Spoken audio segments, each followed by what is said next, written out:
Bonjour, je m'appelle Siam. J'ai grandi dans une famille difficile, là où la violence régnait, là où la religion nous interdisait certaines choses. Je me souviens qu'un jour, alors que je prenais le bus avec mon ami, chose que je n'avais pas le droit, même d'avoir une amie, je n'avais pas le droit. Je me souviens d'avoir pris le bus avec mon ami et mon frère nous attendait en fait près de l'arrêt de bus. Et il m'a vu avec cet ami et il m'a demandé rapidement de monter dans la voiture, très énervé, très colérique. Il m'a vraiment demandé de monter dans la voiture. Alors je me suis précipitée, je suis montée dans la voiture. Et là, mon frère s'est vraiment énervé, a voulu tuer ma meilleure amie, a voulu la tuer, l'écraser. Elle courait comme elle pouvait, elle était vraiment, elle avait très peur, elle était effrayée. Moi-même, j'étais très effrayée et j'avais l'impression qu'il allait la tuer. Et elle a pu s'échapper. Et en fait, mon frère était très énervé, il m'a emmenée à la maison. Et après, j'ai été ruée de coups, complètement ruée de coups, parce que j'avais une amie, parce que j'avais pris le bus. Voilà un peu dans quel contexte finalement je vivais au quotidien avec toutes sortes de violences physiques et psychologiques. Et un jour, j'en avais tellement marre de cette vie qu'un jour j'ai décidé en fait de partir de chez moi. J'ai décidé de vouloir vivre ma vie, être libre. Et je suis allée voir l'assistante sociale du collège et je lui ai tout raconté. Je lui ai raconté l'abus que j'avais vécu à l'âge de 8 ans avec un membre de ma famille. Je lui ai raconté toutes les violences que j'ai pu subir, les coups, toutes les histoires qui étaient enfouies au fond de moi, de cette violence vraiment qui était mise vraiment qui était cachée au fond de moi.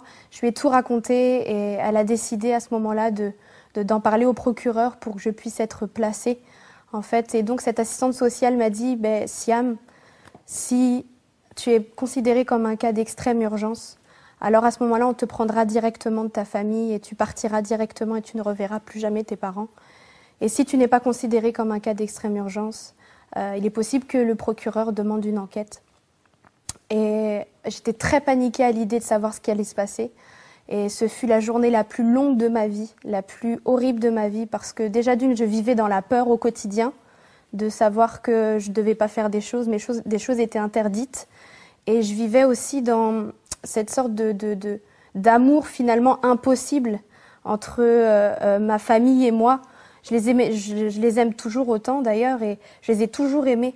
Mais c'est vrai que le fait de ne pas avoir cet amour avec eux, je me sentais vraiment seule au fond de moi, je me sentais vraiment en manque d'amour. Alors je me suis dit, j'ai pris le choix de partir de chez moi. En attendant cette réponse du procureur, j'ai dû rentrer chez moi comme si de rien n'était.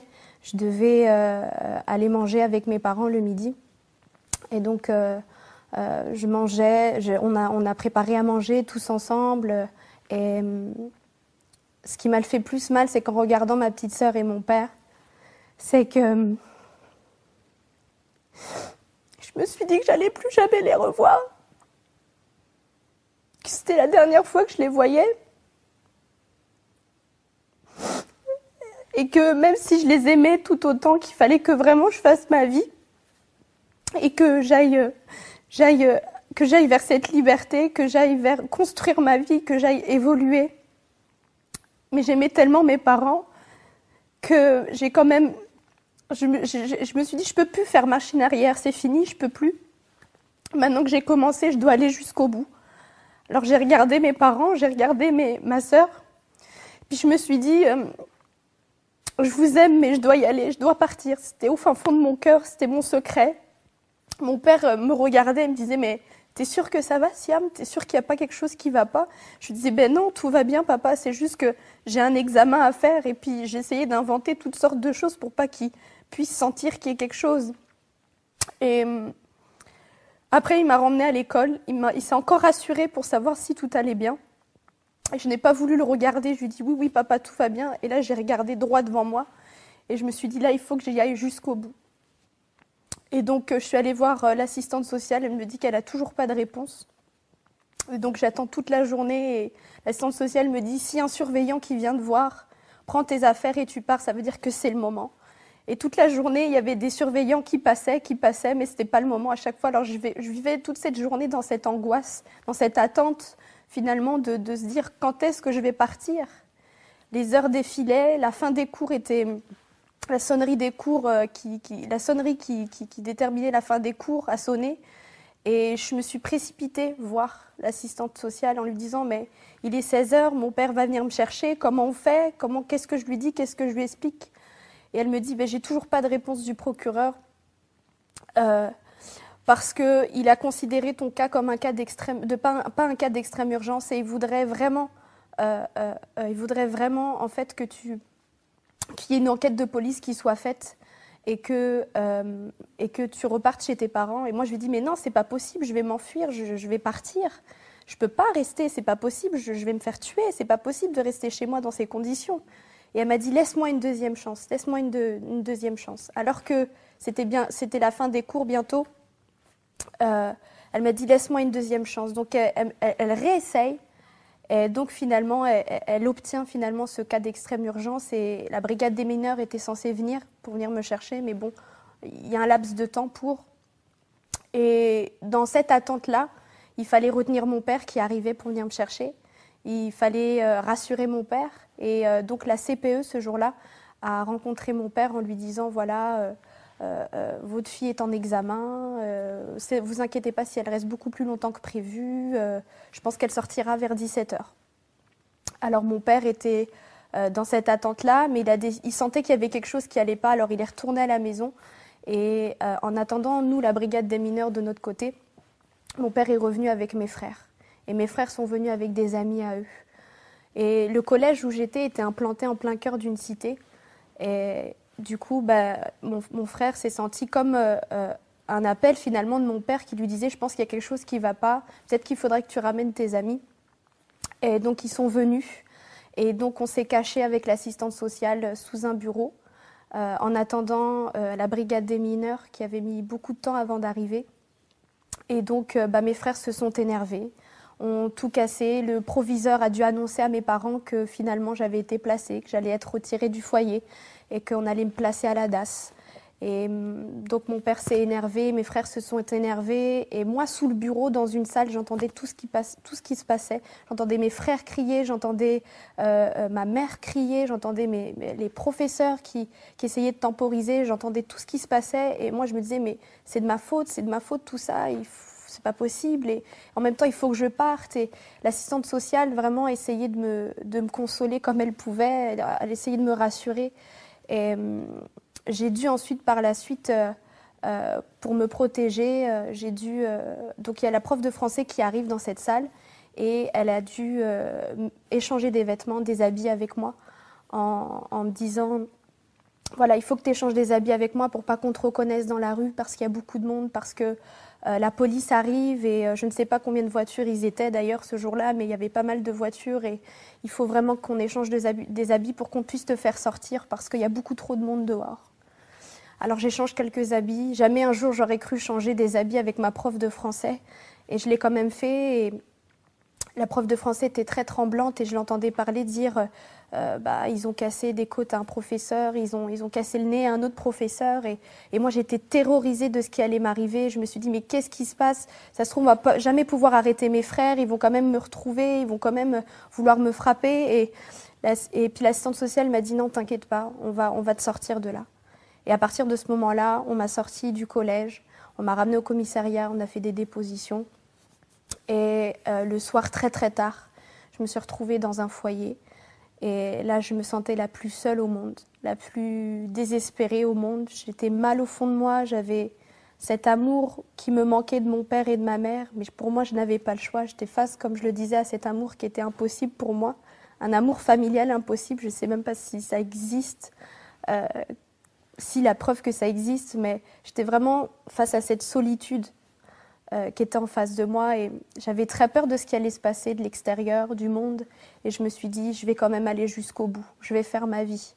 Déjà toute petite, je rêvais d'un équilibre de vie, je rêvais de pouvoir vivre ma vie et c'était vraiment ce que je désirais.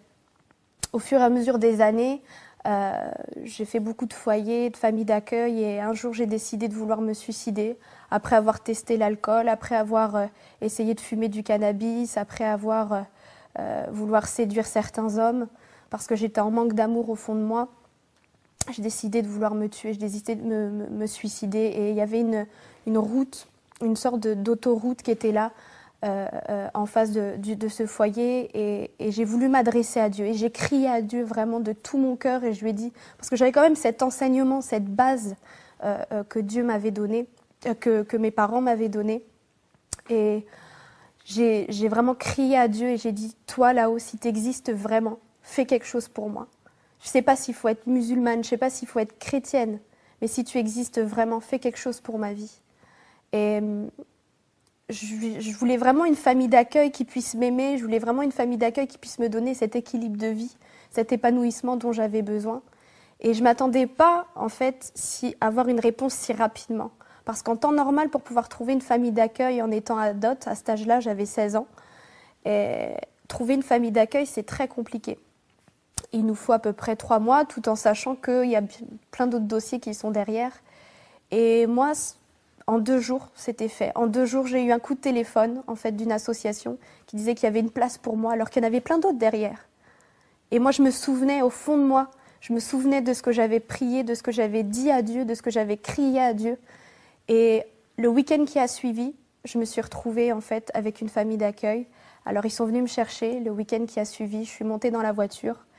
Et il y avait cette chanson qui parlait de la création de Dieu, qui parlait de l'univers, qui parlait de Dieu. Et je me suis mise à pleurer, j'étais effondrée complètement dans la voiture, à pleurer. Je sentais vraiment une présence qui était là, je sentais vraiment l'amour de Dieu qui était là.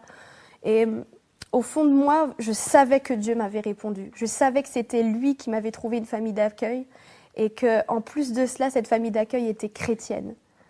Et je savais que c'était Dieu qui me répondait, mais d'un autre côté, j'avais besoin de cet amour et cette présence-là m'a vraiment complètement comblée de cet amour. Et je regardais les cieux, je regardais la terre et je me disais comment moi, aussi petite que je suis, aussi grand est l'univers et Dieu s'est occupé de moi. Dieu a pris le temps de m'écouter, d'entendre mon cri et de dire je vais m'occuper de toi.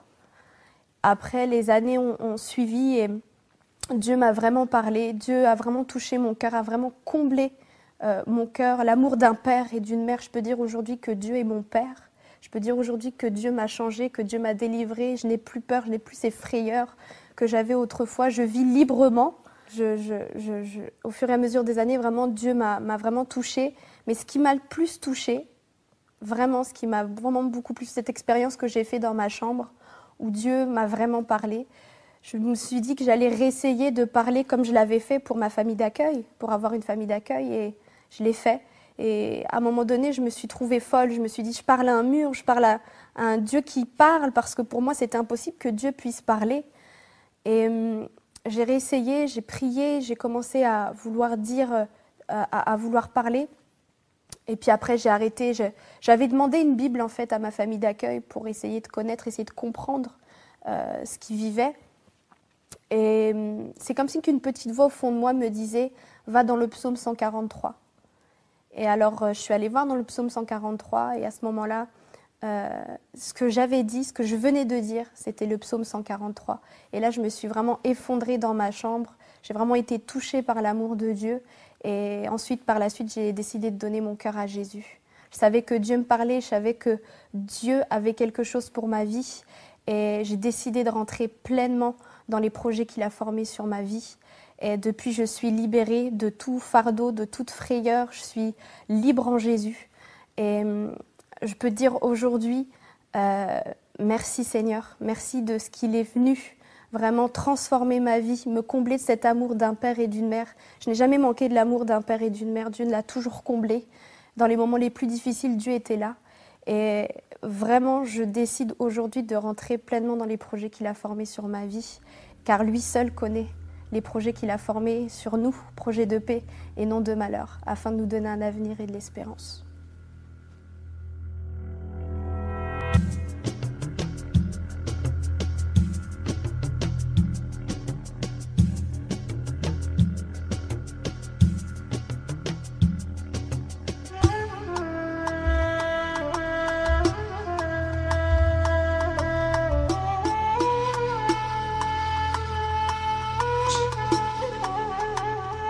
les islamistes font très bien. Actuellement, les chrétiens d'Égypte bénissent le Seigneur pour l'État islamiste. C'est parce que l'État islamiste actuellement est en train de montrer vraiment ce qu'est véritablement l'islam. Comme cela, les chrétiens se différencient totalement de l'islam. Ils montrent leur vrai jour, véritable jour. Religion de haine, un islamiste, il vit dans la peur, continuellement. On peut lui couper la tête, on peut lui couper les mains au nom de son Dieu Allah, qui est un faux Dieu, qui est un démon. Il se regarde le visage dans le miroir, il a peur. Il ne sait pas. Quand il prie, qu'il se met à genoux, il a peur. Il vit dans la peur. Nous les chrétiens, nous sommes véritablement la religion de paix, la religion d'amour. Nous pardonnons. Nous pardonnons. L'islam ne pardonne pas. C'est une religion de vengeance. Le secret d'une vie paisible. Une vie paisible. Nous les chrétiens, nous ne sommes pas des contentieux, nous ne sommes pas des gens de guerre, des gens de troubles. Nous sommes des gens de paix. Nous ne tuons personne, voyez. Nous ne prenons pas les armes. Nous ne sommes pas armés de couteaux pour tuer au nom de notre Dieu, voyez. Nous ne mettons pas des ceintures d'explosifs autour de nous pour faire du mal, voyez. Et pour qu'ensuite, si nous mourons dans l'explosion, nos parents, évidemment, se réjouissent de notre mort, parce que maintenant, nous sommes avec des vierges dans des ébats sexuels éternels, là-haut, dans ce paradis de fous, voyez. Non, nous ne sommes pas du tout de cette race-là. Nous avons, nous, le secret d'une vie paisible, l'éternel. Pas Allah, l'éternel. Le nom de Dieu, c'est l'éternel. Ce n'est pas Allah. L'éternel est mon berger. Je ne manquerai de rien. Dans les locaux de ce journal, Charlie, eh bien, il y avait un homme du gouvernement français qui déclarait en disant, eh bien, ces gens-là tuent. Et d'autres, sur le panel, étaient en train de déclarer, oui, mais on peut avoir des gens fanatiques dans d'autres religions, parmi les bouddhistes, parmi les chrétiens, les catholiques, tout ça. Mais l'autre, répondant sur le panel en disant, mais oui, mais ceux qui se disent chrétiens ne tuent jamais. Ils ne tuent pas. Ils peuvent être têtus, ils peuvent croire à toutes sortes de folies, mais tandis que les islamistes tuent. Au nom de leur Dieu, au nom de Allah. Nous, chrétiens, nous avons une façon de vivre. Et lorsque des musulmans lisent la Bible, ce qui leur est interdit normalement, arrive à Matthieu chapitre 5, où Jésus dit « Aimez vos ennemis. Priez pour ceux qui vous haïssent. » Le musulman est totalement étonné devant ce que Jésus demande. Parce que dans son livre à lui, nous le verrons durant la conférence, la fameuse conférence, et elle va être sur Internet, ça s'appelle le Coran et le Christ. Ceux qui nous écoutent actuellement peuvent aller voir donc sur Internet le Coran et le Christ, et vous allez voir donc ce que le Coran déclare et ce que la Bible déclare. Si vous descendez dans le Coran, vous descendez dans un enfer. Quand vous lisez la Bible, vous prenez une bouteille d'oxygène céleste, de pardon, de libération, voyez. Alors que l'intégrisme islamiste, eh bien, assujettit des peuples entiers sous la férule des démons et de Satan.